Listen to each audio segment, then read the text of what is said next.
Buffering. Welcome back to SwitchCast Live. I'm your host, Doug Tabbitt, and SwitchCast is a podcast where we seek to educate, edify, and entertain you on the drive of your life. We are taking a break from our regularly scheduled programming this week because we have a couple special guests in town.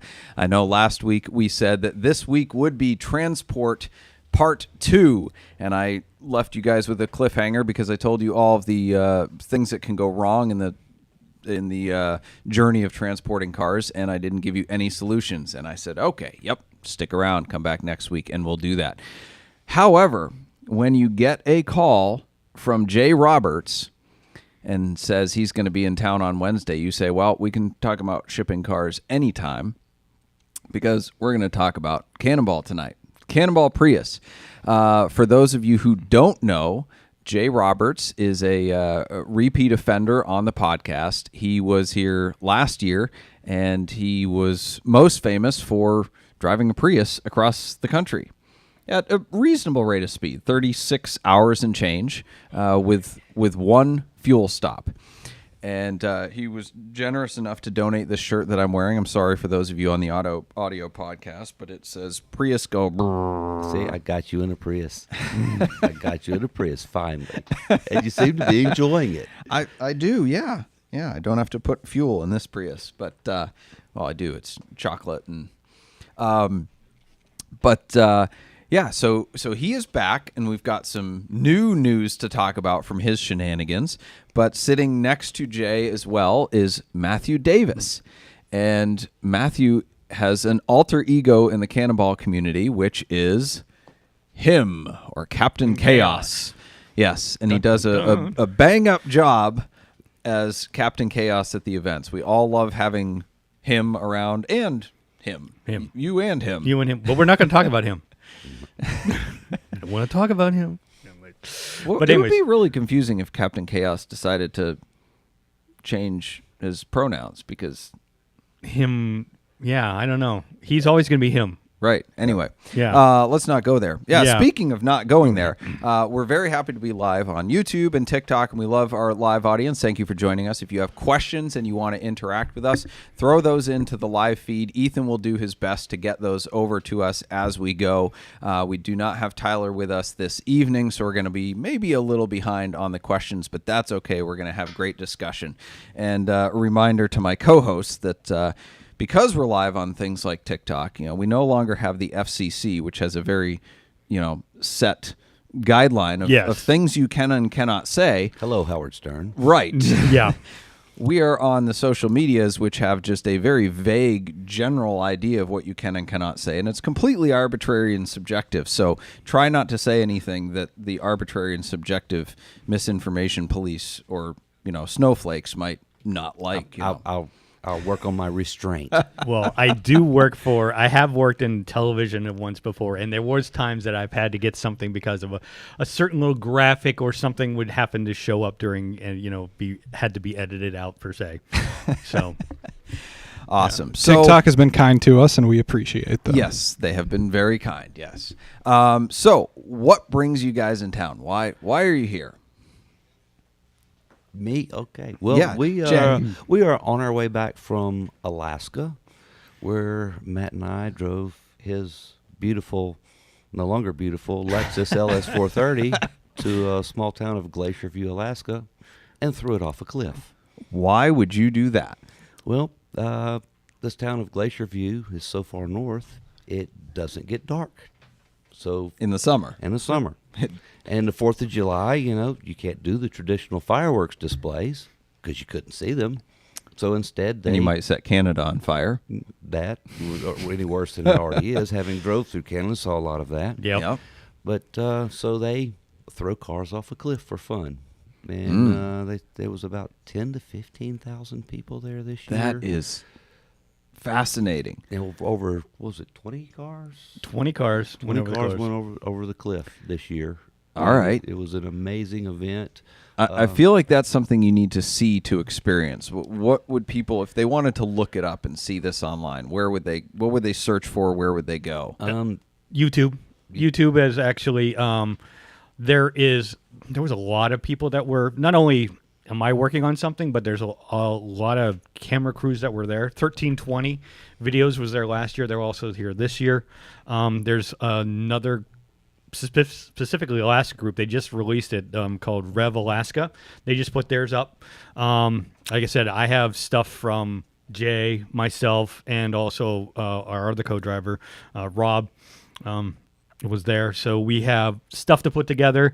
What is the event called, or what search term do you use? Just put Glacier View 4th of July. Or Okay. Glacier View Cliff Launch. Yeah. All right. And you type that in all your social media, YouTube. Algorithms will pop it You'll right find in. it. Are people in these cars when you send them off? No. There's a few No. we kind of Wished were, but Well, they weren't with us at the time. So what did we do? Now. They asked if Captain Chaos is going to be driving one across. I said, well, due to the legal, I couldn't do it because the lawyers did not sign off on it, so I could not, drive one off. So Sure. yeah, but I feel like if you had a, like a 1980s Lincoln, then there might be people in there that you didn't know about. right, Yeah, hiding in the trunk. in the Right. trunk, yeah, Right. So you sent off a Lexus LS 430? Correct. 400? 430. That's kind of a nice car. How Well, could you do that? Well, she was a block away car. You know what I mean? She looked good from block away. From what I can say, But she'd make it that block. Lexuses she, don't break. It made it 4,000 miles from Pittsburgh to Alaska. It allegedly, above the speed limit. Yeah. When it went over during the trip, it hit over 200,000 miles. So I pulled over and got the infamous picture of here we are and here's 200,000. It's like, okay, here's Canada, and then when I finally got there, we added another 1,000 miles from that point to get to Glacier View. So, and I got a picture of the last mileage on it too, just for So I feel like any car that would make the drive there would be too good to send off a cliff. But any car that was bad enough to send off a cliff, you wouldn't want to endure the drive there. Well, And that's why I've never done the event. let me put Also, it this my wife thinks it's a waste of money. It's also the other thing is too, your car will be ruined by the time you get there. Bug.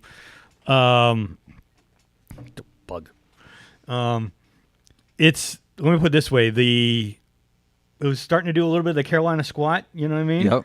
So The roads are that bad up yeah, there. They are. and thanks to one of the co-driver, the power steering pump was whining really, really bad.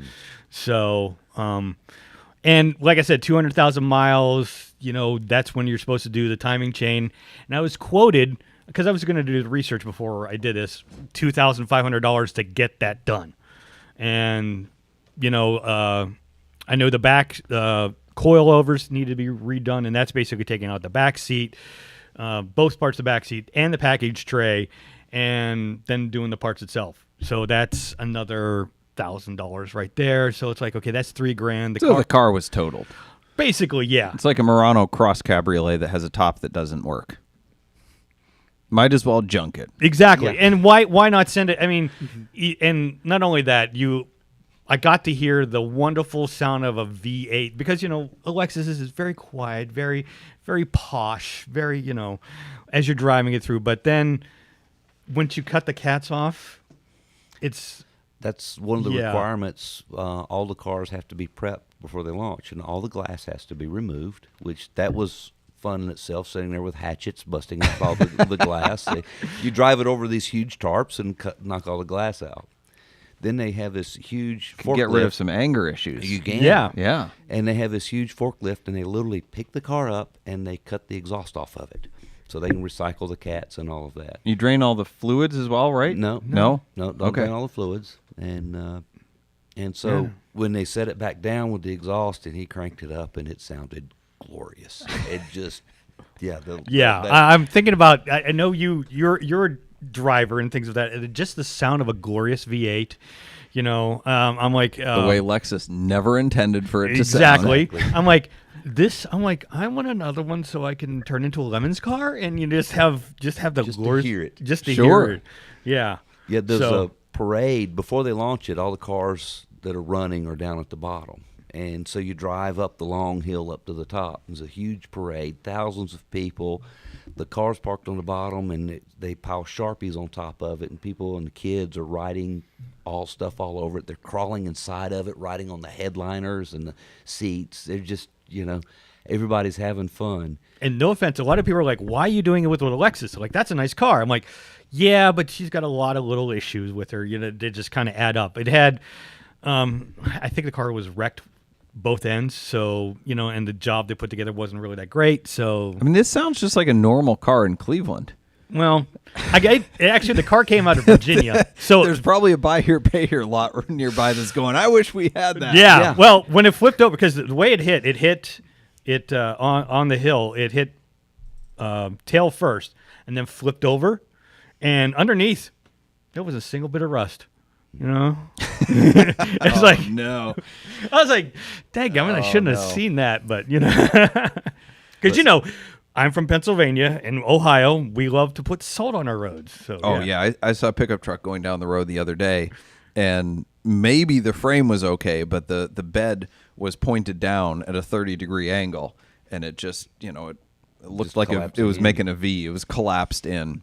Well, we just drove through the Dakotas, Montana, Michigan, Minnesota to get here, and I was shocked that I live in the South. I'm not used to seeing rusted out cars and seeing cars that look 5 years old, and the fenders are rusted out completely on it.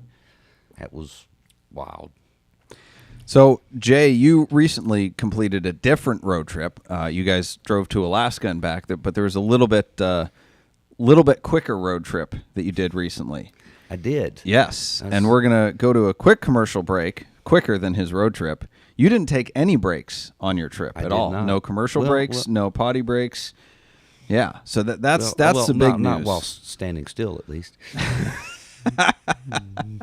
No breaks. Yeah, okay. So, we'll be right back after this commercial, and we may be joined by the Corvette curmudgeon. We'll see. SwitchCast is brought to you by Boxcast. It's been a while since I've done this. Tyler always does it. Yeah, I was surprised you didn't pawn these off to me, but I'll take it. You can do it if you want. Anyway, Nah. SwitchCast is brought to you by Boxcast. Boxcast is a live streaming company based in Cleveland, Ohio, and they serve broadcasters and viewers around the world. Their founders launched Boxcast back in 2013 with one purpose: to make people part of the experience. If you're looking to live stream your podcast, church service, car show, sporting event, launch off a cliff on the 4th of July, maybe next fireworks show, wedding, or even your cannonball attempt, Boxcast is an easy, flexible live streaming platform for organizations. Boxcast is so easy, we're streaming this show with a phone. Head over to switchcars.com/Boxcast for your free trial. Thanks, Boxcast. So, Jay, the last time you were on, you had crossed the country in 36 hours and 55 minutes with one stop in your Toyota Prius. Correct. You were the definition of hypermiler. But you didn't let off the throttle to save your gas mileage. You just found the perfect, what was it, 105 miles an hour? 115. Was like the 115 was where the gas mileage started to fall off a cliff. Yes. I would say 98% of Prius owners don't know what 115 miles an hour is. They probably don't know what 90 is. It is not in their lexicon at all. No, it's not. Absolutely not. I agree. Why do I need all those numbers on the Speedo? So you were trying to go nonstop, and failed. You failed. Okay. Well, but you put more gas tanks in the car. Mm-hmm. Talk to us about the journey to your second run and the result. Well, also last time I was here, you asked me if I was planning another run, and as I recall, my answer was no comment. So, read between that. That's a Cannonballer's standard answer anytime before or 3 years after, up until 3 years allegedly. After a run, an alleged run. Yeah.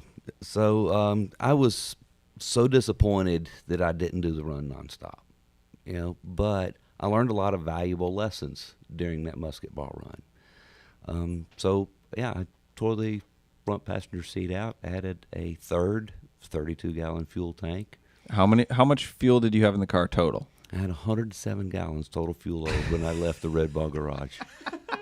In a Prius. In a Prius. Yes. And, you know, 2 of the tanks were within 3/4 of an inch of the hybrid battery, which I had to remove the cover for to fit the tanks in. So it's literally a 140 amp battery, a half inch away from 64 gallons of fuel. That's great. With proper firewalls, of course. No. Yes. No, yeah. Allegedly. Allegedly. Yeah, Well, see, it's when the vapors is when you get the problem. If full is okay. Yes. But- Yeah, vapors are more flammable than the liquid. Well- I have spilled fuel on a hot header, like directly from the fuel hose before, and nothing happened. Because people don't realize, like, the ignition, the combustion, what is it? The spark point, flash point? What is Flash the point. flash Flash point? Ignition of, point. Of Ignition, fuel. yeah. Jason, the mechanic over there, is looking at me, just giving me the eye because I can't think of the right term. And you try being on live. Yeah. Anyway, the point at which the temperature at which fuel ignites is fairly high. Yes. So unless you have an actual spark, you can put it on fairly hot stuff, and it's not going to immediately ignite. So, I did spill it on really, really hot headers that have been running hot in the desert for a long time, and nothing happened. Yeah. And that proved that. Not that I'd ever try it again. I mean, that was a 9 lives moment. Well, But, in these fuel tanks, I simply didn't just fit them in and grab ratchet straps. I made metal hold downs for them, proper hold downs. All the 3 of the fuel cells had safety foam in it. They were all properly vented to the outside of the car. Mm-hmm. I took care in those because safety is a concern. What else was vented to the outside of the car? It was a funnel with a hose that went through one of the plugs in the rear floor for removal of bodily fluids. Right. So Yeah, let's back up a little bit, right? So we're making the general assumption that everybody watching knows about Cannonball in some form or another, right? Whether you've seen the movie Cannonball run in the 70s or have heard about the more recent runs or anything like that. But a lot of people don't know. And I was actually reminded of this. Sometimes we have to back up and explain things. We have a wonderful guest from India staying at our house this week who is a football coach. And so I said, hey, I was trying to explain to him what we do. And I was like, do you know what Cannonball is? And he just, nope. And so I had to go back to the basics of okay, well, how far is it? How many miles? How fast are you going? All of that. And so for the people watching who don't have that basis, so Jay's talking about driving from New York City to Los Angeles, which is a bit over 2,800 miles in a Prius. The Google Maps time is about 42 hours, but that's assuming you're cruising and only stopping for gas. If you have a family and have to stop at Cracker Barrel and or anything else, Or construction. it's or 50, accidents. 60 hours, stop for the night. Also, there is no stopping for the night. There's no hotels. The hotel you stay at is the one in New York before you leave and the one in Los Angeles a couple days later when you arrive. This is not, 42 hours driving time, but we didn't count the 8 hours we were stopped. This is elapsed time. You start the clock when you leave New York and you stop it when you arrive at the Pacific Ocean in Redondo Beach. And you, when you say nonstop, you did not stop for fuel and you did not stop to unfuel. I did not stop to unfuel. I did that on the fly. Right. So, and that's one of the most common questions we get about Cannonball. Everybody wants to know, 1, how do you not get caught by the police? 2, how do you pee? How do you go to the bathroom? How do you deal with that? So you ran a nonstop run. 30, what was your I time? did it in 33 hours, 45 minutes. 33 hours, 45 minutes. So 8 hours and change less than the Google Maps time. I know everybody loves trying to beat time on Google Maps or Waze by a few minutes, and that's a challenge. Jay beat that by 8 hours. What do you do for the bathroom? Yeah, I just a couple hours before the run, I'd take a couple swigs from a bottle of Pepto-Bismol. That clogs up the pipes for about 48 hours, so you don't have to worry about that end of the bodily fluid situation. Okay. And but doing it solo, couldn't take a nap, and hydrating yourself was very important. So the bottle of water you have, I was drinking 2 bottles of water an hour. And I had a dedicated bottle that I urinated in and poured it down the funnel, and left a trail of urine from New York to Los Angeles underneath the car. So there's DNA evidence. There's over there. if someone wants to go swab it and test it, sure, that find it. we always talk about evidence, proof for a run. That's one that hasn't been brought up yet. DNA evidence. Yeah, It's a new level of proof for the run. Yeah, that's carrying it to an extreme there. Right. Here's my spots right here. This is where I left it off. You can find it. That's yeah. like a dog whole marking new series your of CSI, Cannonball. Yeah. Gotta get the black light out. Okay, there he is. All right. Oh no. Oh man. So, but I did Keep us on track, Jay. Yeah, there we go. I'm trying to get you back on track. But after the first run when I failed, I had planned to do it on November 15th, exactly 1 year to the day of when I did the first one. Mm-hmm. But then the 50th anniversary reunion come up, and it was going to be at Long Island, New York. And I thought, well, I'm already going to be there. Logistically, I might as well leave on the Monday after the reunion. So I showed up with the car, and y'all remembered it from Musketball, and y'all were looking at it going, wait, I don't remember this third tank. It didn't take too much thought for y'all to figure out what was going on, what was about to happen, and talked to Deny everything. guys Deny everything. to be as a witness. And when I pulled in the Red Ball Garage, it was like Nick and Charlie Kruger and Habib and a few other guys to witness me leave. And they documented my departure and wished me luck. So That's awesome. yeah, So And you did it with no spotters, no extra teams or anything of that nature. there was no. I did have a team of spotters, but they were virtual. They were not physically on the road in front of me or behind me. so how does that work? It's the same group that I used during the Musketball, and it's a group of friends that I've put together from RDF Forum, Radar Detector Forum, and using the Discord app, and had our own channel. Okay. And So what are they scouting? What are they looking for, and how do they relay that to you? They chatted, to me through the Discord, report stuff, and they're looking for weather reports, looking for any accidents, police pins, because you can go on the website and pull up Waze live, and you can see it from anywhere. You don't have to actually do it via the app. Sure. They were looking at the traffic cameras along the route that's open to the public. You can go pull up the traffic camera and watch people going down the road, and they knew which car to look for. They took in screenshots of that. What else? Oh, police scanners. How do they communicate? Oh, okay. So yeah, that's a good question. So they're using the app scanners, right? Because obviously you can't, with radio frequencies, you're not going to be able to listen physically to a channel from that far away. But the scanner apps have like a 3-minute delay. They do. So that's not a perfect.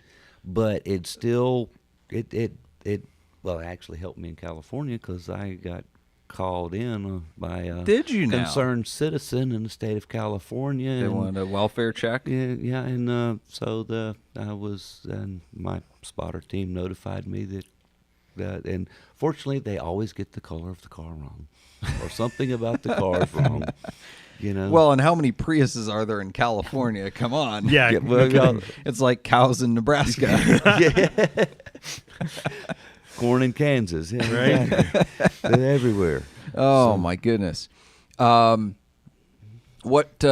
challenges, what unforeseen challenges did you run into on this run, or was it smooth sailing? There was, I had one very brief conversation with a member of law enforcement. Yeah. You've had some interesting conversations with members of law enforcement, and you told that story last time about your ticket in Texas, and told it on VinWiki, and it went very viral. Everybody loved that. I think people love just hearing about interactions with police, good, bad, funny, whatever. Yeah.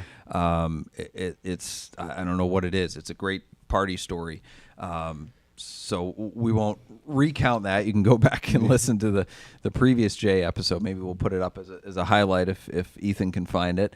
And so what was your encounter this time? Well, had just saw a sign that says Texas State Line, 9 miles. And I crested a rise, and I saw my headlights reflected off those pesky Dodge Charger tail lights in the grass in the median. And I hit cancel on the cruise control, and about that same instant got hit with instant on radar. You can have all the countermeasures in the world, but instant on radar at night when they're hidden, not marked on ways, they got you. Yep. Nothing you can do. Yep. Of course, doing this, you have to be physically and mentally prepared that you're going to get a ticket. Just assume you're going to get stopped. So I just hit resume on the cruise control, watched him pull me over, and he told me he got me at 103 and a 75. And you said, "Officer, Priuses don't go that fast, do they?" No, I looked at him and I said, "Sounds about right, officer," and I smiled. I didn't make up a story. I didn't BS him. I said, "Sounds about right, officer." And he looked at me funny and asked for my documents, and I handed it to him, and he saw some things in the car and turned on his flashlight because it was at night, and I turned on the interior lights, rolled down all the windows, all the textbook perfect things, and he saw some things in the car and asked me 2 questions, and the 2 questions I answered 100% truthfully. I did not lie to him. He handed me my paperwork back and says, "Hope you get there on time. Have a nice night," and walked back to his car. What 2 questions did he ask you? I'm kind of, well, one of them was, "Where am I going?" Mm-hmm. And my answer was Amarillo, Texas. The other question, I don't really want to say what it was publicly. I know. Yeah. If you're a Cannonballer, you ask me, and I'll tell you privately. I'm leery of putting it out there publicly, Sure, because it could endanger lives. Yeah. Interesting. It- So I want to detour a little bit, but you have had some interesting interactions with police, and I watch a lot of videos online about those things, and a lot of things that come up in my feed are like the auditors, Yes. right, who are all about protecting their rights, even to the point of just being a jerk. Yes. And then you have the opposite extreme where people are just like, "Oh, sure, I'm going to be friendly. If I'm friendly to the police, then everything will be fine," to the point of, "Sure, you want to search my car, no problem," Right. just laying down their rights. You seem to have a magic kind of formula for dealing with them in a kind yet I know my rights way that gets you in and out, but also makes them feel safe and I guess respected. Well, depends on the interaction. So why It's don't the you hat. talk a little It's bit? the hat. Yeah, and the accent. It's the hat. Could be the accent. Talk a little bit about just kind of the how-tos of when you get pulled over, the best way to interact. Well, the biggest thing I think that helps a lot, and you ask any police officer, is have all your documents. Have your driver's license, your registration, your insurance, in paper form. But what if I'm just a traveler? Yeah. Don't. Are we going to go into the Sovereign citizen. sovereign citizen? Let's not go there. Let's not go there. But if you watch those videos, the officers that get angry start going crazy. It's because people are spending an hour digging through their phone looking for their insurance, or digging through their glove box or their or their center console for their paperwork. Mm-hmm. Have your paperwork. I go into any one of the cars, flip open the center console, and there it is. When I renew my insurance, I print it out, I put in the new one. It's all current. Having that saves you a lot of time, saves the officer a lot of time, and it makes their job easier. That's one thing I believe in. So you're not fumbling around. The other thing is, answer his questions politely, but if they start, and you can tell when they're going on a fishing expedition. There's a lot of jurisdictions out there that's doing interdiction stops. Yep. They'll stop you for anything, and where are you going, where you come from, what do you do for a living, who's with you, who you going to see, how much money you make, Right. And they're trying, and they'll to, even ask you questions about legal things. Right. Do you have any weapons in the car? Yeah. That's not illegal. Do you have any cash in the car? That's not illegal. All these different questions that are quote unquote suspicious but fully legal. Right. And so whenever they start going deep, like the Texas stop you talked about earlier, she was rapid firing 3 questions in a row. I'm like, I'm not answering questions. And she would ask me 3 more questions. Like, I'm not answering questions. But before I said I'm not answering questions, I looked her in the eye and I says, Officer, I don't mean you any disrespect, but I know my rights and I'm not going to answer any of your questions. I would like to be on my way. And you say that nicely and respectfully in a calm voice. You don't yell at them. You don't curse at them. You're kind. And they take it however they take it. Sure. You may have a record for like the fastest traffic stops ever. Yeah, like that one in Oklahoma, it was 5 minutes, 18 seconds. Oh, man. From the time I pulled over to the time I left. Yeah. And, I didn't quite finish the story. I got a police escort out of the state of Oklahoma. Did you now? At the speed limit? No. Because that was what was interesting. He sent me on my way. I pulled out. I set the cruise at 80. And I remember that 9 miles to the Texas state line sign. And he was following me. And I thought to myself, you idiot, you just got a free pass. It's 9 miles to the Texas state line. That's the Oklahoma law enforcement. So I held it to the floor. I crossed the Oklahoma-Texas line at 115 miles an hour with a trooper behind me. After I crossed the line, he flashed his blue lights once. He turned left, went across the median, and went back into his home state. It's pretty good. How do you get away with this stuff? It's pretty good. Ancient Chinese secret. Yeah. Sorry. If The views and expressions of Matthew Cedillo is not necessarily that of SwitchCast or any of his affiliates. It's a good caveat. Thank you. Driving a Prius has its advantages in other ways that I never dreamed of. Oh, my goodness. Because, if probably the officer was shocked going, what, 103 to 75 is a Prius? What? Wait, what? And you didn't get a ticket. And I didn't get a ticket. I didn't get a warning. I wasn't even verbally told to slow down. It's pretty So good. how long was that stop? Did you time how long? 5 that minutes, stop? 18 minutes. seconds. That stop. That Yes. Wow. It's good. So your total stop time on your Garmin GPS for the entire trip was what, like 5 minutes, It was 34 seconds? It was 12 minutes and change. Okay, with all the traffic lights and everything. Because it was just a few hours after that, and I was hitting those love bugs through Oklahoma and Texas, and I don't see that well night driving with my glasses, and the windshield was so plastered with bugs that they were splattering on the side windows and the mirrors, and the glare was giving me a fit.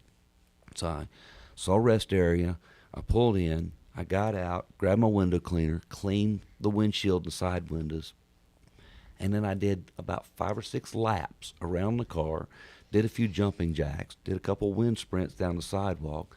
People in the rest area were looking at me going, what is this guy doing running back and forth? Hopped back in the car and went Well, on that my might way. have been because you didn't have a shirt on, but No, I didn't have pants on. It made it easier didn't to say pee it. in the bottle. But timestamp Ethan. Yeah, it's a good one. It's a good highlight. Yeah. Thanks for a TikTok highlight for the week, Jay. we love you, TikTok. Yeah. So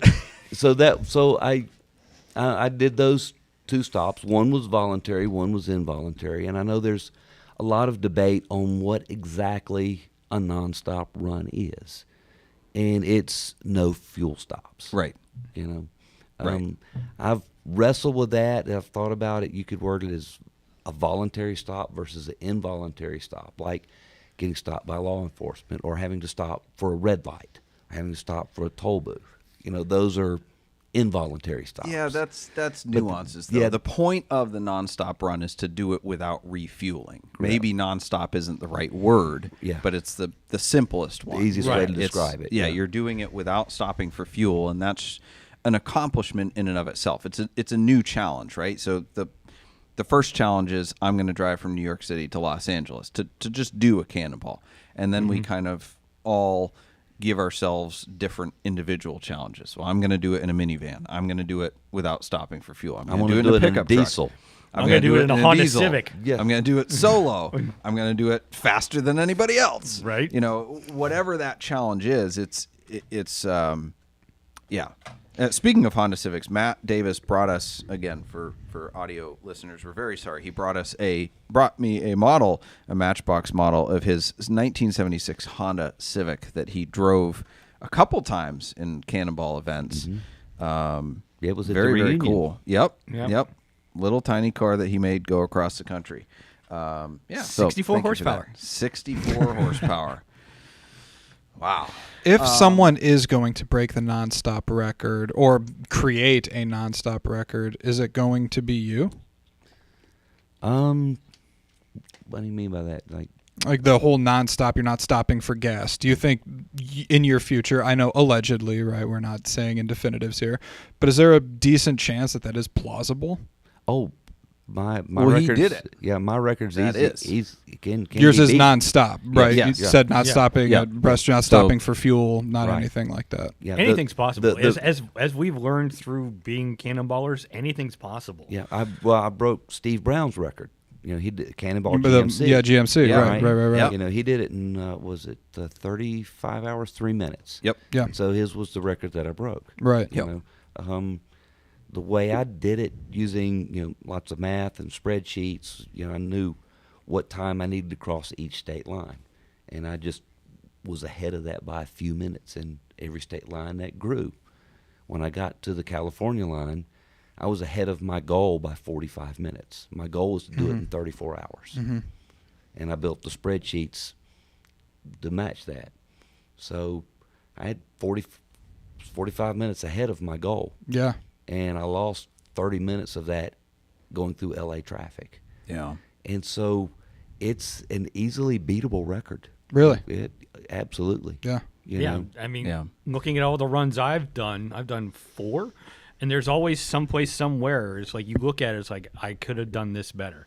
Right. You know, it's always Sure. in the back of my head. It's like, yes, would I like to do it again in the Honda? Yes, but no, because it's okay for I did it in 45 hours 42 minutes. It's okay until about 35 hours because the way the car is designed, it's so small you can't stretch your one leg. So you're basically, one leg is always up and one's down. So to stretch, you have to switch other sides, and then it just becomes that thing back and forth that your leg just cramps. Yeah. So yeah, it's a physical thing. You know, I could definitely do, like the police academy, where Bubba Smith, he took out the front seats and sat in the back seat. Yeah, I could do that if I wanted to, but nah, I think it is what it is. So there's sometimes you're just limited by the physical characteristics of the car. Yeah. Like, you added to yours with a 3-gallon gas tank. You added yours with the super, Ultra Beige had the super, the super quick fill-ups. Right. Yeah. And you had the Arnie's prepare the Mercedes and the A4, So you guys had a system where you guys came up with, okay, this is how I can get time at certain places. Yeah. Just like remember the Thunder Chicken guys? They had people. They called in. They had like a pit stop team there at every single thing. So basically, their time was in and out really quick. Yeah. So Yeah, right. there's all little tricks that I've learned not only from Arnie and Doug and also Jay, but Ed and everybody else. There's little things I've learned. Even David Simpson, like he first said, I was because when I found out, hey, you got to when Ben. Wilson said, hey, you got to do this. You're Captain Chaos. I'm like, okay, what do I do? All right. So I started watching VinWiki things, and I learned from David Simpson that basically, if you're going to do this, stop drinking caffeine like a week before. So when you need that caffeine kick, it'll be there for you when you need it. Interesting. It was easy for me. I stopped drinking caffeine when I was 16. So Right. Well, me. I eat one chocolate-covered espresso bean, and I'm like, yeah. You start doing the I'm great good for another Cornholio state. impersonations, running around like Beavis and Butthead. Right. Great Cornholio. All right, let's go to a quick commercial, and then we'll be back. All right. SwitchCast is brought to you by Celebrity Machines. Celebrity Machines offers more than 250 different screen-accurate license plates as they appeared in movies and TV shows like Back to the Future, Ghostbusters, The Fast and the Furious, Breaking Bad, and so many more. Switch Cars also makes our dealer insert plates as well as our commemorative 2539 plates from the fastest cannonball run ever that wasn't nonstop. Visit celebritysmachines.com for more info and use promo code SwitchCast to save 25.39% at checkout. Okay. Curmudgeon. So, This usually I'm on earlier in the show. Let's get this thing rolling here. I got bedtime. Well, speaking of bedtime, I have a question for you. Yeah. Is your wife enjoying her new car? Wife enjoying her new car. What you talking about? Well, last time I was here, after the show, walking around, you introduced me to your lovely wife, and she was eyeballing my Prius and asking me questions about the fuel economy, and she was shocked about it, and she was trying to convince you that she wanted a Prius so she'd stop spending so much money, and you seemed like you were interested in it. I never heard anything else about it. Well, last week, driving nearby. We don't buy that Jap crap. We buy American. No. Everything made in America. I don't know what you're talking about. I saw it. You trying to be a bad influence in my house? And it even, and on the back of I don't think I'm this, taking too kindly you talking to my wife. I don't think you should in the future. Well, you introduced me to her. I don't think I did. You did. You did. That doesn't sound like something I would do.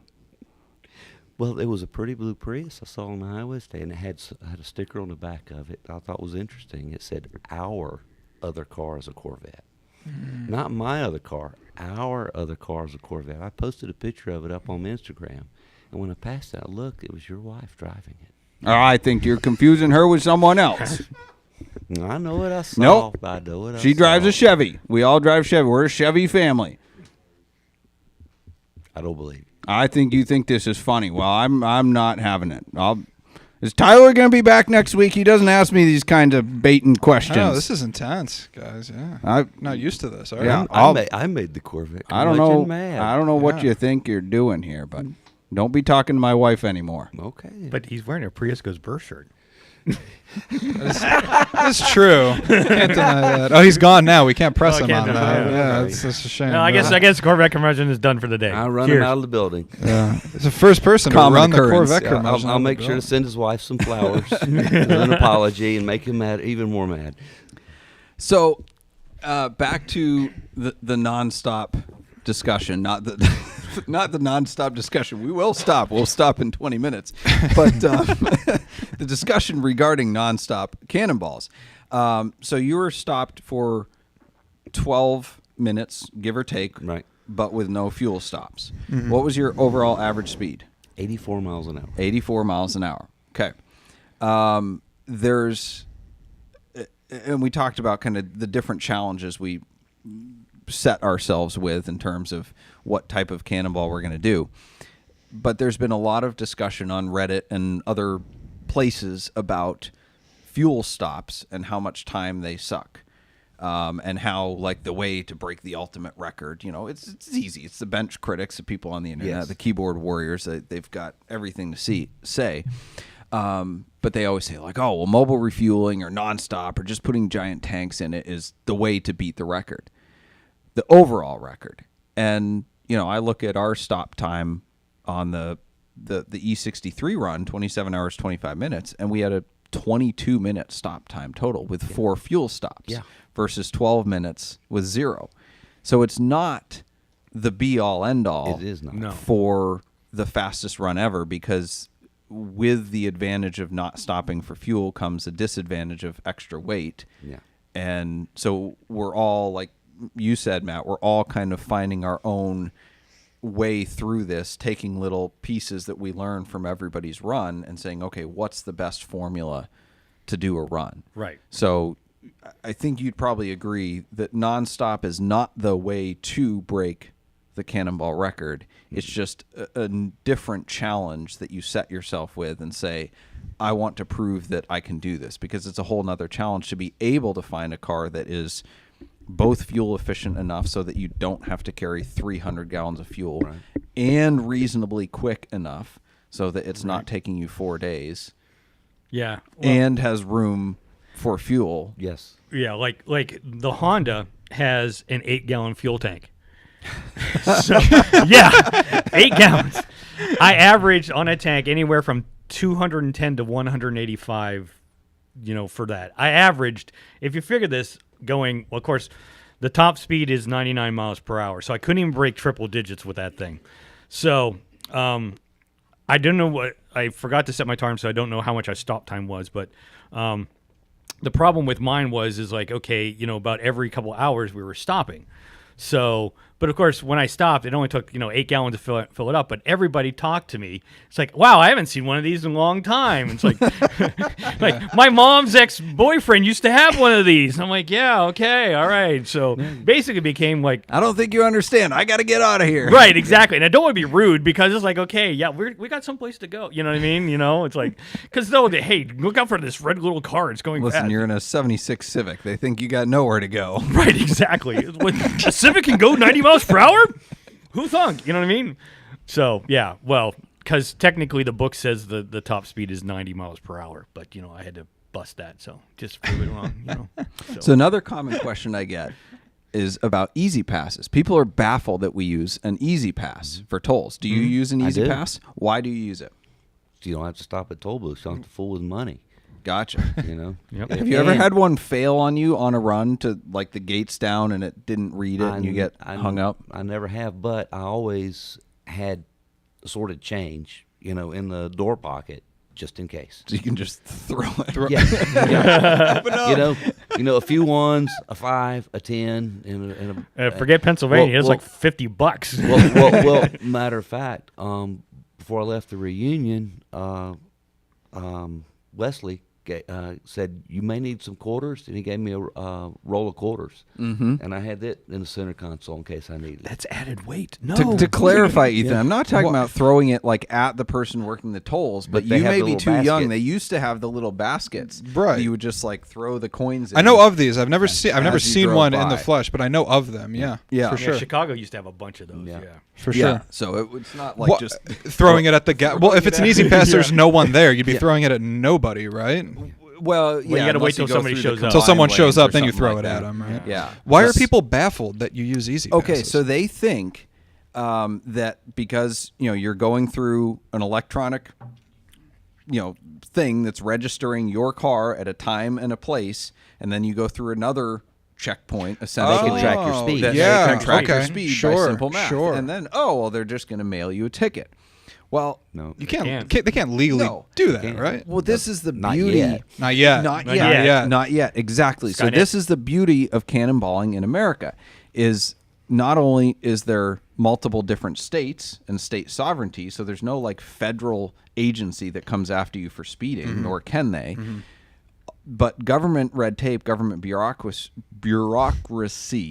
is a huge advantage because you can average 150 miles an hour between two toll booths, but it's a different government department from, From the speed Pennsylvania to enforcement. Ohio to Indiana. Sure. Well, they just don't talk to even each within other. the states. Sure. Yeah. So if they wanted to come after you for speeding, they would have to essentially subpoena the Easy Pass department Right. in order to get the Easy Pass records. And like to illustrate how molasses government is and to our advantage. I was coming through Indiana this week and I got stuck in a toll booth in an Easy Pass car, 2 cars ahead of me. Their Easy Pass wasn't working. So literally over 5 minutes sitting there waiting for somebody to come out or for the gate to go up or whatever. But I'm sitting like right under the sensor because the sensor is at the beginning of the lane, not right before the gate. Right. People get to the gate, it doesn't work, and they're like waving their Easy Pass. and it's already going to do backed well something. 2 car Yeah, lengths it's past, yes. So I'm sitting there, and I get a bill for like $75.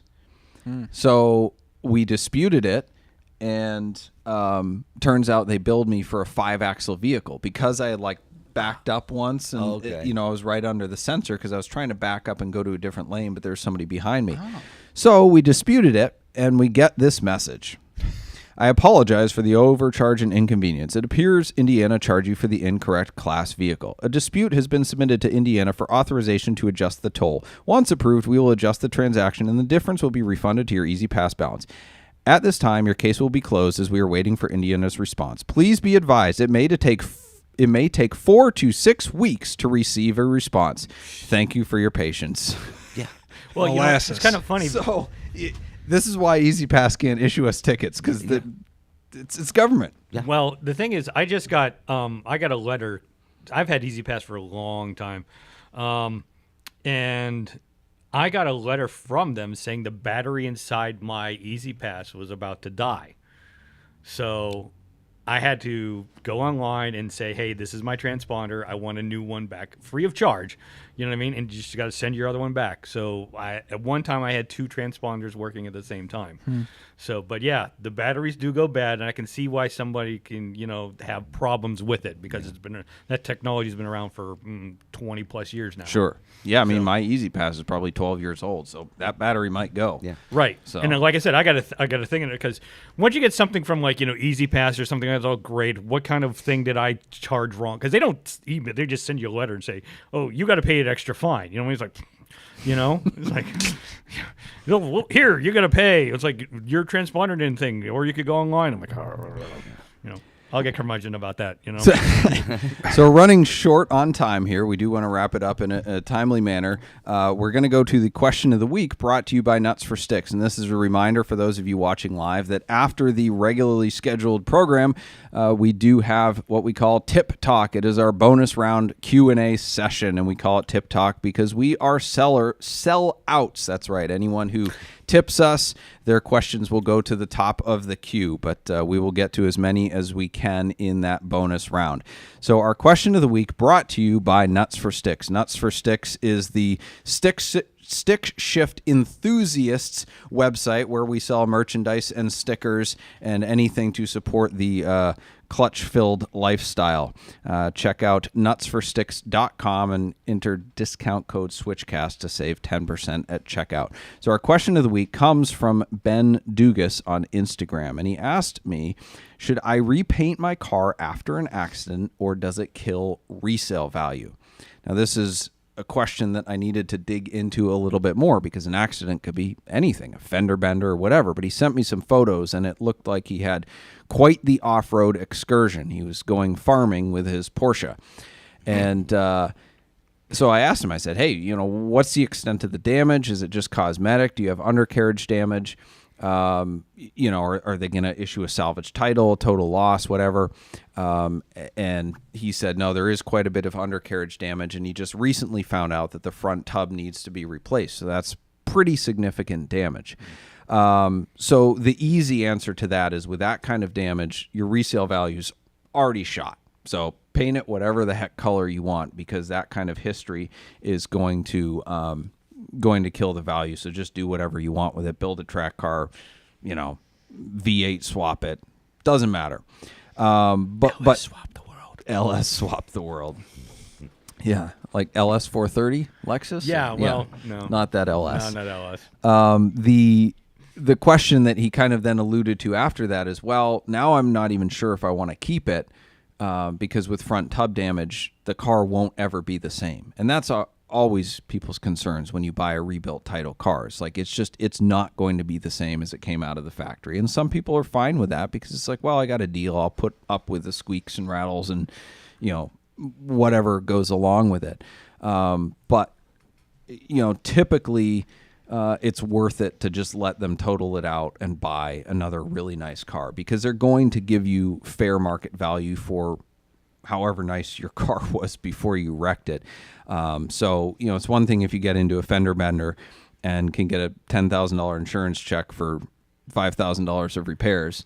But when you're talking about undercarriage fixing and replacing the tub, I think that's when you just push to get it totaled out, because those costs can really add up there's a reason insurance companies total cars out because they go, it's the addendums keep adding up, the supplemental claims. This will cost $40 to fix. Well, we didn't see that. Well, I can tell you, I lost the 3555 Lexus due to an accident, and the repairs for it to get it back on the road was the estimate was $7,570. The car was worth about $5,000, so that's what I got a check for. And yes, would I like to have that car back? Yes, does it have a significance to me? But it's like, at the end of the day, it's not going to be the same car when I got it. The front is terrible. The back end looked really good, but the front end was just terrible. And you also find out that the sum of the parts are worth more than the whole. That is a definitive principle with pre-owned cars. Mm-hmm. So it could cost more to rebuild the car than you could just buy another one for. Right, exactly. I could find a good, no offense, I've been looking for another LS400 just because I like that one. And that's why I got the LS430, because the LS400 was such a good car that we bought, 24 hours before the 2019 running, and just, it went like a champ. That's still the greatest story. Oh, Thank you, Travis Bell, for not showing up, all right? So we're to the props and flops section of the show. Once again, we remind you that after the recorded version of the show, we will get to bonus round. So those of you watching live, please stick around, and we'll have some fun interacting with you. So the props and flops are brought to you by SwitchCars. SwitchCars is the enthusiast dealership where we buy, sell, consign, service, and store only cars that we like ourselves. Check out our hand-picked inventory at SwitchCars.com. And my pick of the week from SwitchCars inventory is a 1987 BMW 325i convertible. Period correct Rohan wheels. Dan, did I pronounce that right? He's giving me a face. Anyway, we're going to say it's pronounced right. It's a 5-speed manual, black on black, and less than 30,000 miles on it. Super, super nice.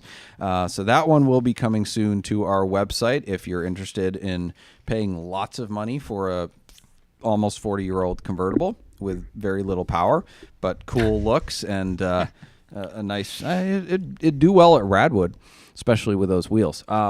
Hit us up. So our flop of the week, both our flop and our prop are themed to you guys tonight. So our flop of the week from Chris Rattini, a regular listener, and via the Associated Press. The headline is that Austria has passed a bill that allows police to confiscate cars for speeding. Drivers who exceed the speed limit by more than 50 miles an hour in built-up areas or 56 miles an hour in unincorporated areas could have their cars permanently confiscated after a first offense. Wow.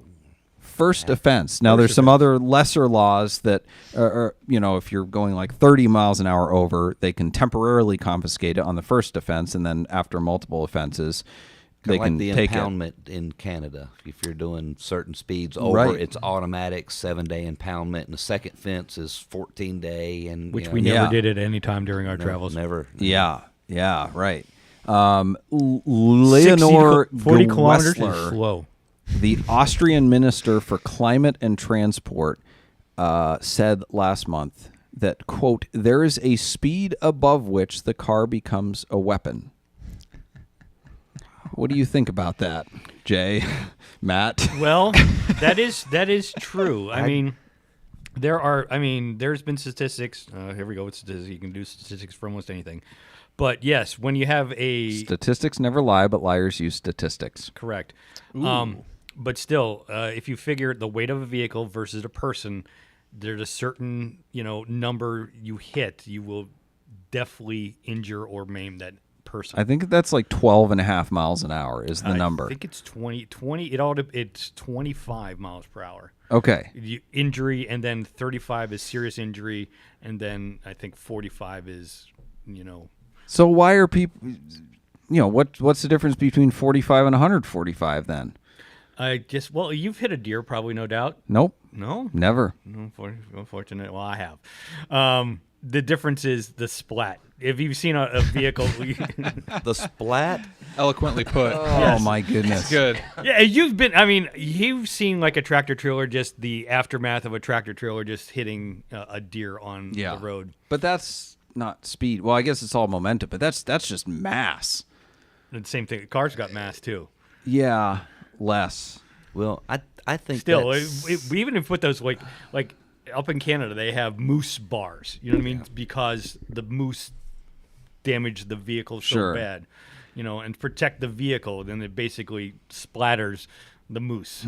Yeah. I just have an issue with this because it goes along with the narrative that speed kills. There's no data, right? She said there's a speed above which. I'm like, what speed? What in what scenario, right? Like, yes, there is a speed, but you said the speed is 25 miles an hour. So why are people allowed to go 60 or 70 on the highway? well, it's like It's dangerous. It's all dangerous. Right, and we've seen people. We've seen people. No offense, we've seen people that also they've just fallen down and they've just happened to hit right way and no longer be there. You know, what I Right. mean? Yeah.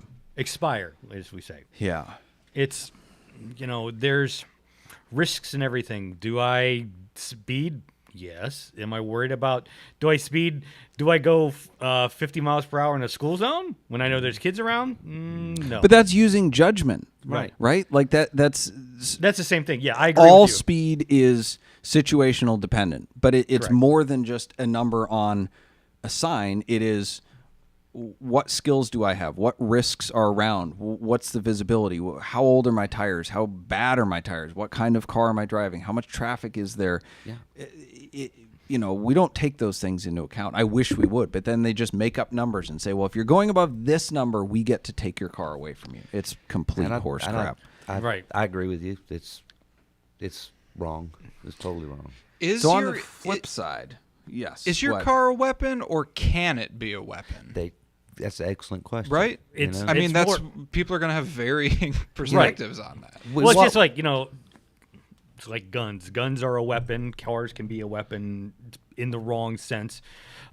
Airplanes, if we remember 9/11, airplanes can be a weapon as well. I don't think we can say that on here. But I don't know. I don't know. Porsche 911. Porsche 911. There you go. But Yeah. no, I mean that's what it comes down to, right? I mean, is your car inherently a weapon? Are you driving a weapon on the road, or can it be a weapon when in the hands of someone? I mean, who how can they a determine- swimming pool is a weapon based on death rates. Right. yeah, How can they determine? well, exactly, Come on. right? I mean, They're more dangerous. I'm than, not disagreeing. Yeah. The okay. difference is the intent. That's what if it you're has just to come down speeding, to. How can they claim that it can be a weapon if your intent, if you didn't harm anybody, you were just simply speeding? right. Right. They can say, how can they claim you intended it to be a weapon? That's a good point. It's like pre-crime in Right. that movie with Tom Cruise. Yes. whereas- or like a DUI. Yeah. You have Minority Report. Minority Report. Yeah. Thank you. Yeah. All right. DUI. That's going down a road I don't want to go down because I agree Sorry, with my DUI fault. Let's move enforcement. on. Yeah. No. That's fine. Prop of the week. Speaking of vehicles as weapon, this comes to us via The Drive. A California city passes a bill to permanently seize cars caught in sideshows or street takeovers, as they're more commonly known. Now, I get that you guys are probably seeing the dichotomy here, where I'm saying one seizure is a flop of the week and the other seizure is a prop of the week. I acknowledge the hypocrisy that exists here. Welcome to America. However, if you watch any video anywhere about these street takeovers, these cars are weapons. They are getting, They're killing people. they're killing people left and right. It is right. just absolutely asinine. Plus, the type of crowd that it attracts. There's high crime. I mean, there's shootings at these things. There's people beating each other. Like, it's out of control. It's like a picture of the downfall of society. Speaking of downfalls of society, if you want to see the downfall of society, come to the Alaska thing, Alaska Glacier View, and see what the people do afterwards. They go Bananas. crazy. Bananas. Bananas. They're Bananas. No, Ripping- we can swear on TikTok. Okay. They're they- literally ripping doors off of these total crushed cars by hand. Yeah. I mean, no tools, no hammers, no saws. I guess They're it's tearing a safe fingers place off. to take out Yeah. whatever you want to take out. It's Yeah. better time like than you others. guys. Well, you have part of the cladding. I do. Yeah. So an interesting part of this law, though, so they are looking to really crack down on it because they'll fine you $2,000, or they can, if you're within 500 feet of any of these things. So all the bystanders can get, which 500 feet is like 2 or 3 blocks. You could be, you and your wife going home from a restaurant. You could be and walking Right. in that direction according right. to this Yeah. law. So Wow. it's a little bit crazy, but I like that they are aggressively trying to crack down on this because it's bad, it's dangerous, it's terrible in a lot of ways. But at the same time, I feel like it's kind of like I don't know.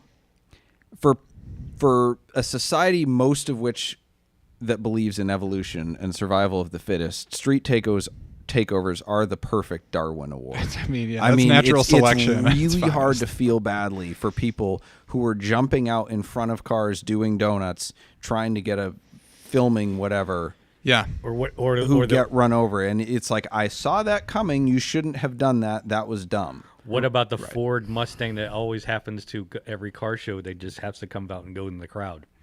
Yeah. Yeah. I mean, yeah, you see them all the time. I just saw one this week of some guy jumping like the barricade that they set up intentionally for spectators, and it's like, well, I mean, come on, man, what did you think was going to happen? Well, at the cliff launch Sure. we were at, Sure. Oh, they yeah. have the area roped off, and Sure. they looked over just before it was going to start it. Some people jumped the ropes, and there's an area of trees, and the guy Arnie that runs it was yelling at people, going, "No, y'all get out of there. Absolutely. Cars are going to land there." Oh, yeah. And the people were like, "We got nowhere to sit. It's so many." And he's like, "Well, you ain't staying there. No, cars because- going to land on top. because there You're was not a going to be getaway." able to sit Right. after. Right, exactly. Because Yeah. a car, one of the cars where the people were, because I was up top this year versus last year I was down at the bottom. I had Jay and everybody else watch it from the bottom because you get a different perspective. Right. And I saw those people first where I was standing, and I told the people there, said, "Hey, these people are in the danger zone because there's." Because where last year we had a police Charger land where they were, and this year a Ford Taurus landed near that same area. So, and when these cars, sometimes parts fly off of them. Sure. Like because Engines come out. right, exactly. Engines do come out. Engines do come out. Yeah. And that's some momentum right there. Right. Well, yeah, because the Dodge Charger, the car landed over here, the engine was over here. As the video from last year, you can see the engine from the Jaguar actually rolling down the hill afterwards. So yeah, but the Ford, That's the longest a Jaguar engine has ever run. well, it's a Chevy 350 in that thing. Yeah. It's no Jaguar. All right. On that note, it is time to wrap up the show, and we'll go to bonus round of Tip Talk. We have about 20 minutes to do that. Thank you all for joining us. Thank you to my co-hosts, Jay and Matt. Appreciate you being in town. Thank you to our sponsors, Boxcast, Nuts for Sticks, Switch Cars, Celebrity Machines, Parallel Printworks, and Stephen Holm Woodworking. Thank you to our producer, Ethan Huffnagel. Our bumper music is provided by Emily and Ivory. You can stream their full album on Spotify or SoundCloud.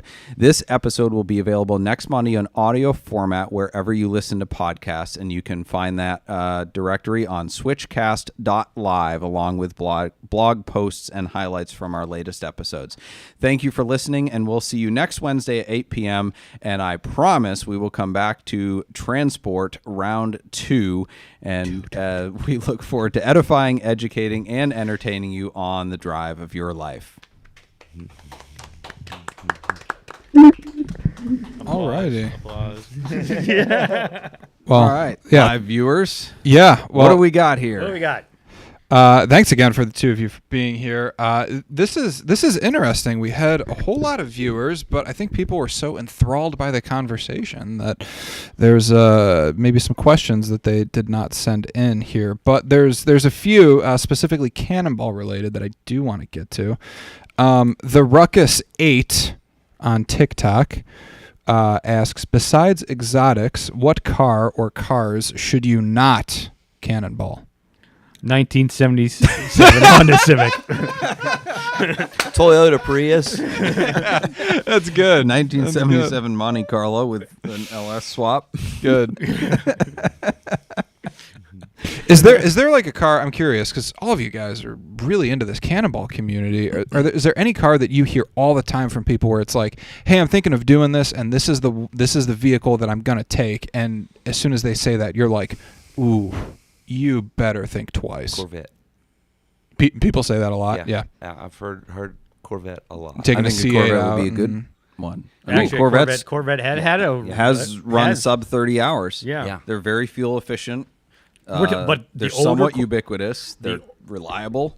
The older Corvettes, like the C4, C3, probably. Well, no. I wouldn't take anything pre 1980, really. Yeah, but Yeah. Pre 1990, with the C5, other than a couple Mercedes. but I just can't. Yeah. It's such a cramped space, you know. Mm-hmm. That's the only thing is comfort. And that's according to Ben Wilson. You know what I mean? He said no Corvettes because they're just too uncomfortable, according to him. And I find them very comfortable. well, I'm talking the older Corvette. The A older. Hummer would be a terrible Cannonball car. That would be probably the worst. Jeep. No, you have a lot of Zero room. to 60, and no, they're very tight inside. Oh, it's very tight. Yeah, they 0 are. to 60 in like 18 seconds. We're talking H1. We're not talking the H1, a real Hummer, yeah. Right. H2 is nearly as bad because you can't see a darn thing out of it. You have no idea. There's no It only has spatial a awareness. You don't 5-cylinder, know too. where you are. That's the H3. H3, yeah. Yeah. Okay. The H3 would probably be the best of all of those. Brink 356 says, I think a Dodge Neon would be pretty bad. So. Bad, like 90s bad? He Like, didn't say that's bad. He Like, just says good? a Dodge Neon would A not Dodge be Neon. the Well, it all car to depends. take. He had the SRT, SRT4. SRT4. Yeah. which Ooh, that's not a Neon. Oh, Don't any Oh, that's SRT4 owner, you can't call it a Dodge Neon. Neon SRT4. It's an yeah, SRT4. Exactly. It's a different car. I've had two Neons. You know what I mean? And I got rid of them because, well, I was driving down a hill and it suddenly did a 360 on me. There you go. So, yeah. Well, they replaced it anyway. The Dodge Neon's old technology. They replaced it with a new model. The Dodge Dart. No, the Dodge LED. Ew. bum, bum. Where's the drum? Where's the drum? No, it's already okay. It's it's a lost Too cause. late. Isn't it? Too late. You snooze, you lose. Someone says a Vehicross probably wouldn't be that good. Oh. What about a Jeep Wrangler? That Jeep Wrangler, Oh, that cannonballing would be in a awful. Jeep Wrangler. Wrangler, yeah. What did the Wranglers are head come back miserable on at for? 60 miles an What do hour. we- It's A Jeep that, Wrangler it's with the not. doors and the top off. With the doors in the The top. top off, yeah, doors That's and top right. off. Oh gosh, a limousine. That's been done. Actually, fairly quickly. Yeah, No kidding, really. yeah. Mid 30s, high 30s. How about that? Yeah. Jake M., do you think, from TikTok, do you think we'll see an EV record under 30 hours in the next 5 to 7 years? Or what alternative fuel has the best chance of getting close? Allegedly, there is, I don't even know if diesel is considered an alternative fuel. Like, it's just a form of gasoline. But allegedly, well, not allegedly, there is one diesel run under 30 hours already, and allegedly there's two. Right. So, I mean, if you want to talk about alternative fuels, they're already under 30 hours. But if you're talking about real alternative fuels like hydrogen or CNG. yeah, I think an EV under 30 record.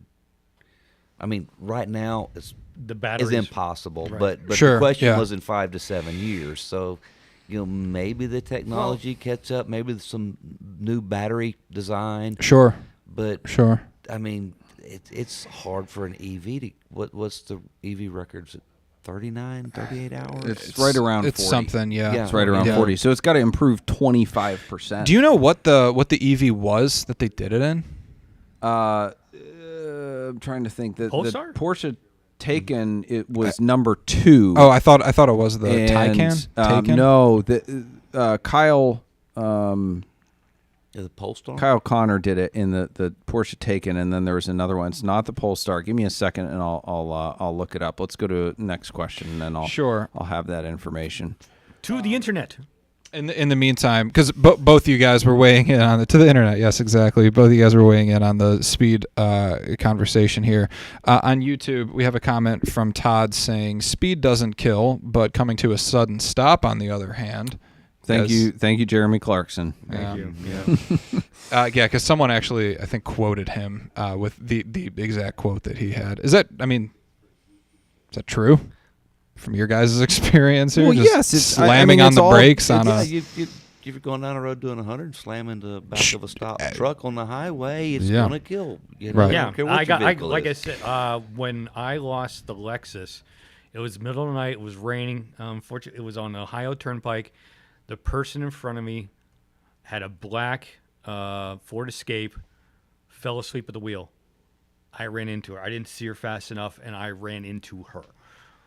Because she slammed on her. No, she wasn't even driving it. She was asleep at the wheel. Right. And I just Going ran down the highway going at the 20 miles an hour. She 20 fell miles an asleep and slowed down. And that almost happened to me and him when we did the Southern Express this year. Yeah. We were driving along, and there was I was driving. There was a car to the left of me. Where was that? Alabama. Yeah, Montgomery.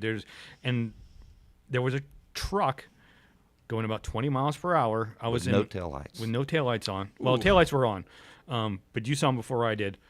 I was in a Dodge Challenger. No, Dodge Challenger with a Hemi in it, and the back end got loose. I put on the brakes. I tried to stop first. Back end got loose. I had to do the emergency. I couldn't go left because there was a car to me on the left. I had to go on the berm and go around him. Mm-hmm. And 5 minutes after that, a tractor trailer ran into that same truck.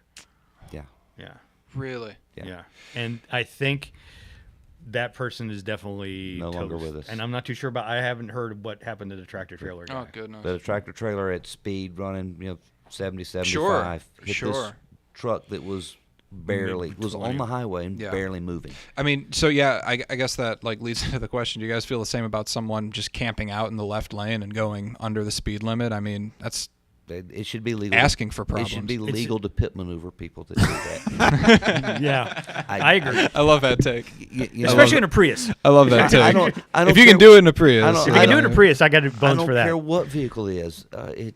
It's dangerous. People just it is in dangerous. the left lane doing the speed limit or less. Yeah. If you're in the left lane, you should be committing a crime. The crime of speeding. Speeding, absolutely. If Doug and I you're were not just talking committing a about crime, this. Get out of the left lane. Well, most people in the left lane are committing two crimes because rarely am I behind somebody that's going the speed limit or less. They're typically going 5 or 10 over. Right. And their mentality, from what I've heard and seen on people post or whatever, is like, oh, well, nobody should be going faster than this. Like, I'm going a normal amount over the speed limit or a reasonable speed, so y'all can just go around me. And I'm like, hold on a minute. Who made them the hall monitor of the highway? Exactly. Yeah, exactly. The speed limit is 60, so if you're going to be self-righteous about it, go 60. Mm-hmm. But you're speeding and blocking the left lane. I just want to speed. So that's why I was at a young age. I was in Germany and drove on the Autobahn, and I had to basically get a kind of a German crash course in how to do their driving and things of that nature. I agree with how the Germans do it. You flash once, you get over. Right. Flash twice, you stay where you are. It would solve if we could learn that. Oh, that's a new. I didn't realize that. That's a good way of doing it, because then there's no ambiguity. If somebody's coming up really fast and they're like, "Hey, don't move because I'm going to come around you." And they'll even drive down the middle and yeah, I've done that. That's the cars on the left and the right lane will open up and you can go right in between them. That's freaked you out the first time I ever did that. Of like, okay, but you trust you. That's putting a lot of trust in the two people that are right there, and golly, it takes them forever to get a thing besides me just taking like a crash course and okay, here you go, you can now drive on the Autobahn. Mm-hmm. You know, much better training as you're coming of age, getting your licenses in Germany. Much better training. Absolutely. Yeah, which I think there should be that kind of training for people because, like you said, like we've comments like you've heard, a car can be used as a weapon. Blah blah blah. You know anything? Well, the problem with a car being used as a weapon is it's not about the speed; it's about the lack of training. It's Correct. Just like a firearm. A firearm is a dangerous weapon in the hands of people who don't know how to use it. And a car is the same problem. And people will always reference Germany as like, oh, well, they have higher speeds and lower crash rates. We should just have an Autobahn. And it's like, no, it has nothing to do with that. They have higher speeds because they have incredibly strict and extensive driver training in order to get your driver's license. And Right. most European countries and like Finland have ongoing mandatory training. And like in Germany, you're 4 times less likely to die in a car accident as you are in America. And it's because we have a bunch Everyone are of better drivers. kids running around who have only had to parallel park and answer a few questions in order to pilot a weapon, a deadly weapon. You don't even Because have a to car parallel is park one. Yeah, anymore. these kids Right. don't know how to counter steer. Right. You And know. those kids become adults who don't know how to do that because they're never taught what they don't know. They think that they're good just because they've driven for 20 years. So it's absolutely a training thing because Like, this, hey, let's just throw roundabouts out here and see how people do. You know what I mean? right. Yeah. Yeah. Yeah. I know how to do a roundabout. I lived in England, so I know how to do a roundabout. Yeah. A proper roundabout. Well, it's like call you were them saying the rotaries other in day with you got- with yeah.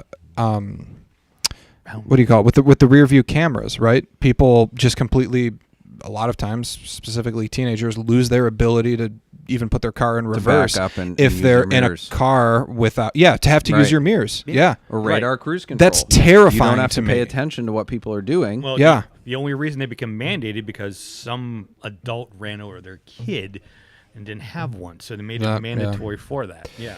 Or I like them, I but- like but them we too. become no, sure, dependent on it's them. great, but you can't be Right. dependent. It's like the blind spot checkers on your rear view mirrors, right? Are you actually checking your blind spot, or are you just banking that that's going to be It's accurate? a case of too much technology. You Right. have to That's learn right. the basics. That's right.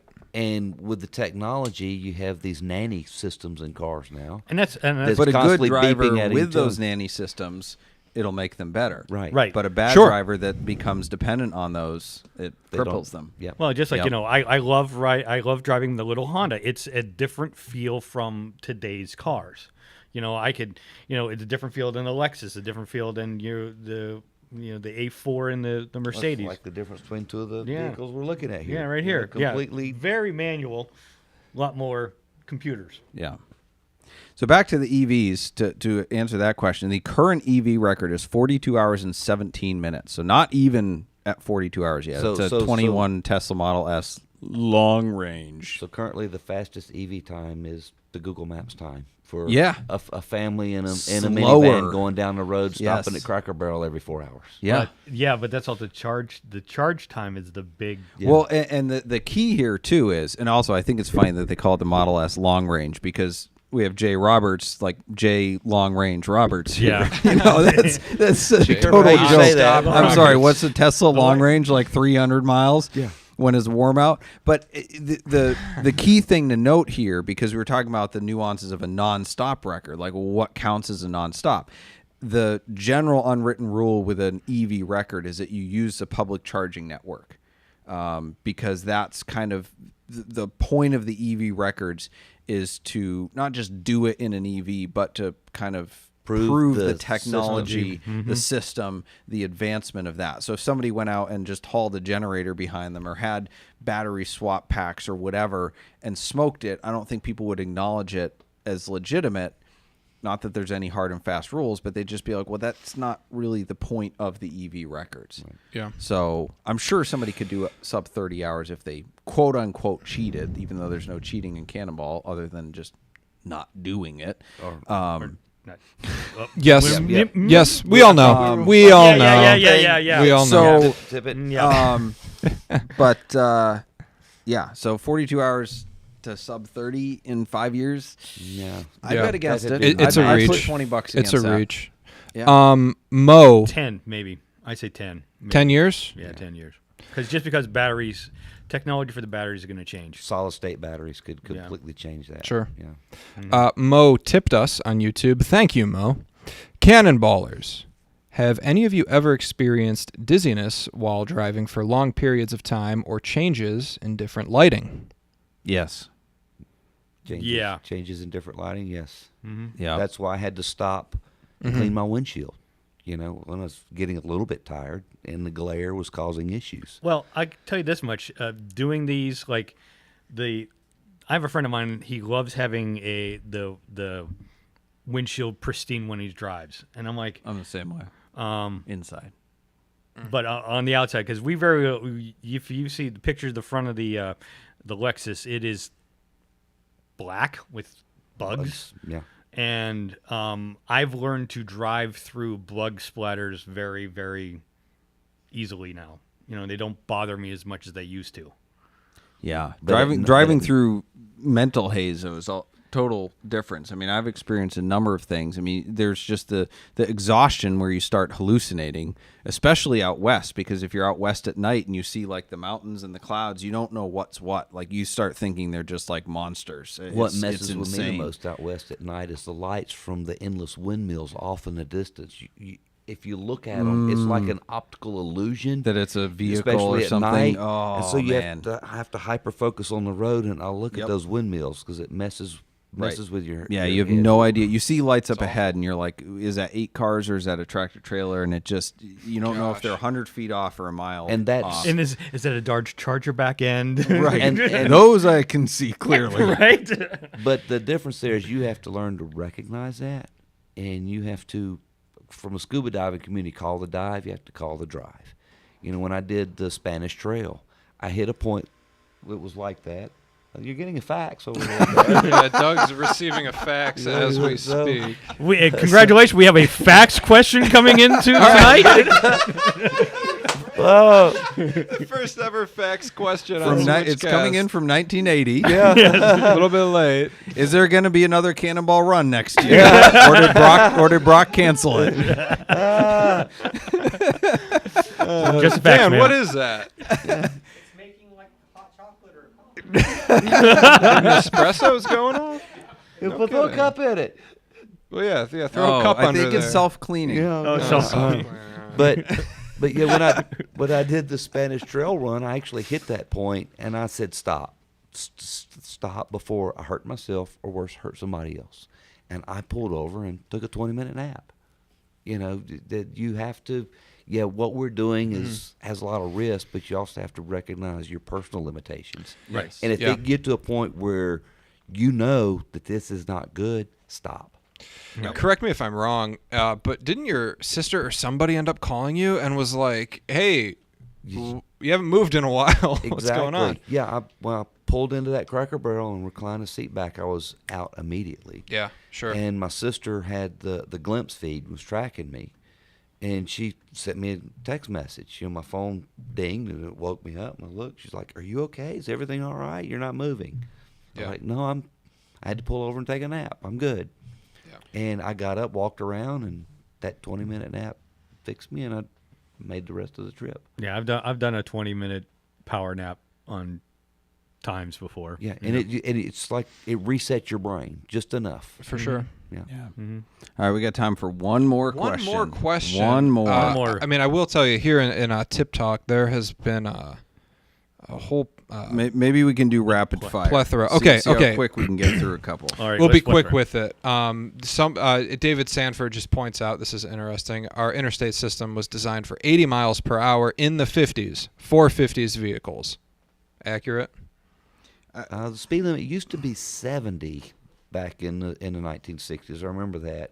Yeah. I don't know about 80. I think that's a bit excessive because But it may have been designed for that, like the engineers say, this Yeah. is the speed we're designing it for. But it's a Right. valid point nonetheless. Yeah. Because Right. if the speed limit was 70 back then with cars with no airbags, no crumple zones, the crap tire technology, suspension technology, et cetera, et cetera, et cetera, the vehicle technology, the safety has come so far, and the only reason we even had the 55-mile-an-hour speed limit for decades was because of emissions, or not emissions, because of Gas of prices. Energy. the oil OPEC. embargo. OPEC. Mhm. Yeah, Yeah. And, Yeah, and right. it was nothing to do with safety, but it took 30 years for some states to repeal it because then they made it about safety. Thank even you, though that Pennsylvania. It never was in the first place. So it's a very valid point, and that's kind of one of the things that we keep going on about with Cannonball. It's like we have new cars and better highways why can't we go 100? Yeah.